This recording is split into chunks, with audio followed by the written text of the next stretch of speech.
Aku membantai korbanku dan mengolah mereka menjadi hamburgers, dan menjualnya di pinggiran jalan.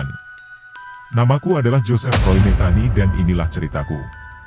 Aku lahir di tanggal 2 Maret 1955 di Baltimore, USA, dan memiliki 5 saudara. Aku memiliki masa kecil yang keras, di mana ayahku adalah seorang alkoholik dan meninggal di usia muda.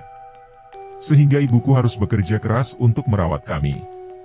Aku menjadi pecandu obat-obatan sejak usia 18 tahun, dan terus berada di lingkungan pecandu obat-obatan. Di tahun 1994 istriku yang merupakan pecandu, meninggalkan aku dan anak kami demi laki-laki lain. Aku mencarinya selama beberapa hari dengan penuh rasa marah. Aku membunuh 2 orang gelandangan yang tidak tahu apa-apa menggunakan kapak. Di dekat tempat aku melakukan pembunuhan, aku melihat 2 orang wanita berada di sana yang juga tidak tahu apapun tentang keberadaan istriku, sehingga aku memperkosa keduanya, membunuh mereka dan mengubur tubuh mereka. Ketika melakukan itu aku melihat ada pemancing tua yang sedang melihat ke arahku, aku langsung menyerangnya sampai dia meninggal dunia. Malam itu aku membunuh 5 orang dalam 7 jam, 2 tahun kemudian di bulan November 1996, aku bertemu dengan Kimberly Lynn Spencer yang aku bunuh menggunakan pisau, karena dia tidak mau tidur denganku, aku memotong tubuhnya menjadi beberapa bagian, dan memasukkannya ke penggiling daging. Di minggu yang sama aku mempersiapkan truk makanan dan menjual burger. Aku mencampurkan daging babi dan sapi dengan daging manusia, hamburgernya sangat terkenal dan tidak ada yang menyadari perbedaan rasanya. 1 bulan kemudian tanggal 8 Desember, aku menemukan korban baruku, Rita Camber. Kita berdua sedang nongkrong di karavanku, ketika aku berusaha untuk melepaskan bajunya, dia melawan dan berteriak sekeras mungkin.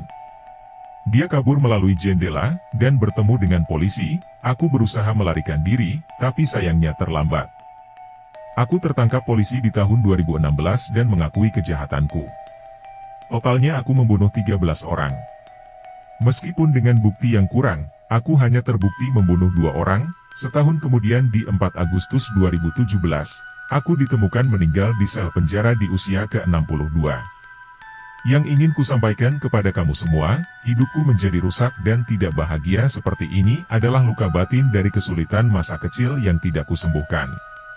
Ayahku yang seorang pemabuk dan meninggal di usia muda membuatku marah dan kecewa, ditambah lagi melihat ibuku harus bekerja keras menghidupi aku dan kelima saudaraku membuatku merasa semakin tersiksa. Hal itu membuatku tumbuh menjadi anak nakal, ditambah dengan lingkungan yang buruk aku sudah kecanduan obat-obatan terlarang di usia 18 tahun, hal itu membuat hidupku semakin kacau. Hingga pada puncaknya, ketika aku menikahi perempuan yang juga pecandu sama sepertiku, dia malah meninggalkanku dan anak kami demi laki-laki lain.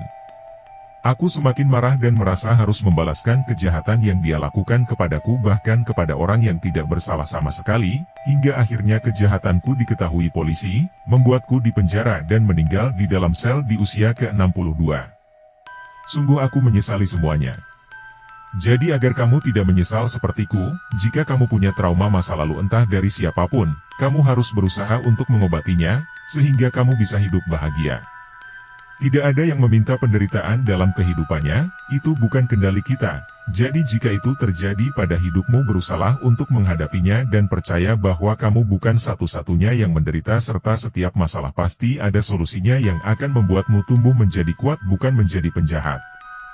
Inilah kisah tragis hidupku, semoga kamu bisa mengambil pelajarannya dan menjadi sebaik-baiknya manusia.